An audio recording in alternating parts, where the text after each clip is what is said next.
Hello, good morning, good afternoon, good evening. Maybe I don't know the time that you're watching this video. Okay, today let's practice how to tell and ask time. Asking and telling time is today's topic. But before that, let me explain the difference between AM and PM concept. One day has 24 hours divided into two. We tell a 12-hour time format we have. So AM is for the time from midnight, starting from midnight up to noon. Midday, we use AM, right? And starting from midday up to midnight again, we use PM, right? So in case somebody asks us or tells us the time, we say 10 AM. It means what? In the morning, right? In the morning. That means it's before midday. 12 p.m. It is noon. 12 a.m. It is midnight, right?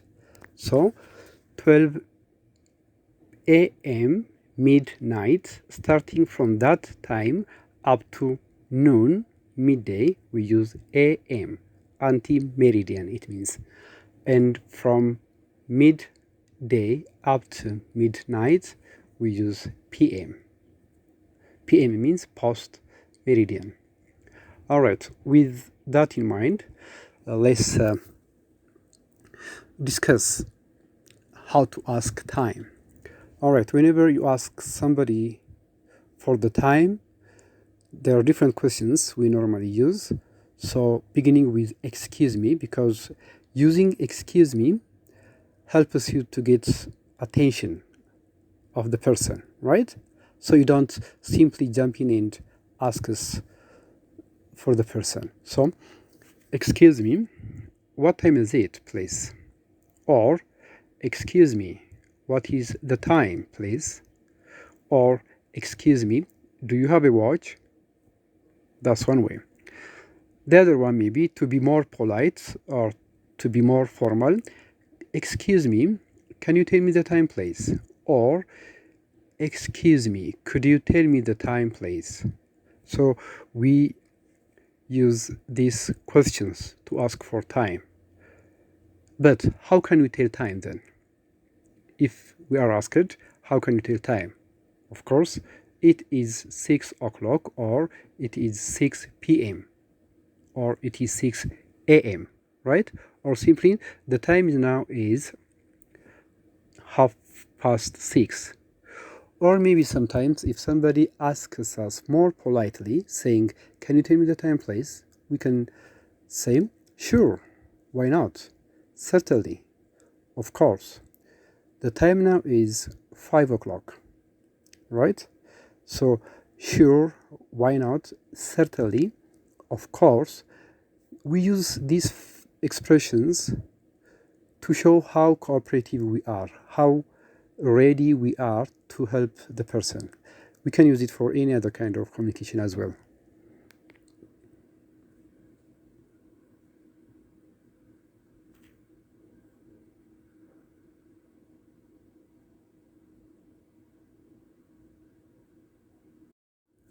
Okay, let's move on to the next thing that we're going to discuss. What if we don't have a watch, or maybe our watch doesn't work, so that we can't help the person or can't tell the person the time, right?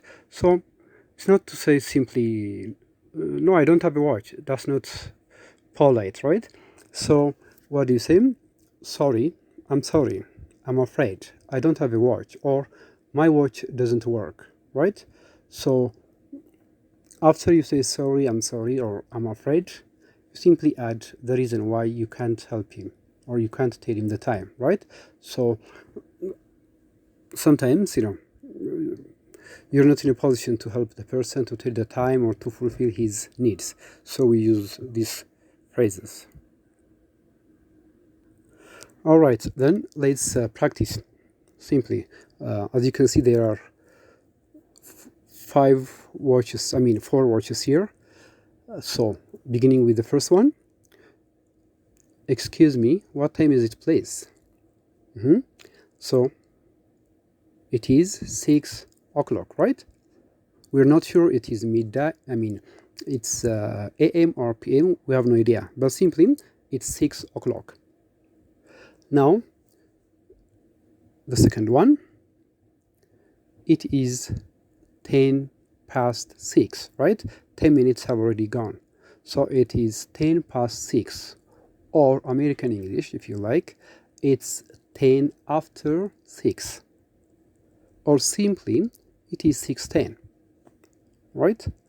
Okay, the third one, it is 15 past 6, right? But 15 is quarter of an hour, right? So we can say it is quarter past 6, or it's quarter after 6. Okay, the next one. Yes, it is 30 past 6. 30 minutes past 6. It means 30 means half of an hour. So it is half past 6, or it is half after 6. That's all.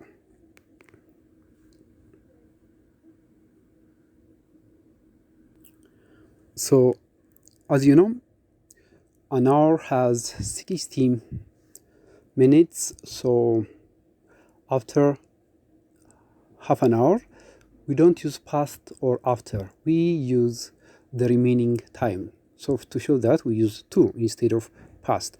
So, it is 6:45, or it is 15 minutes to 7, right?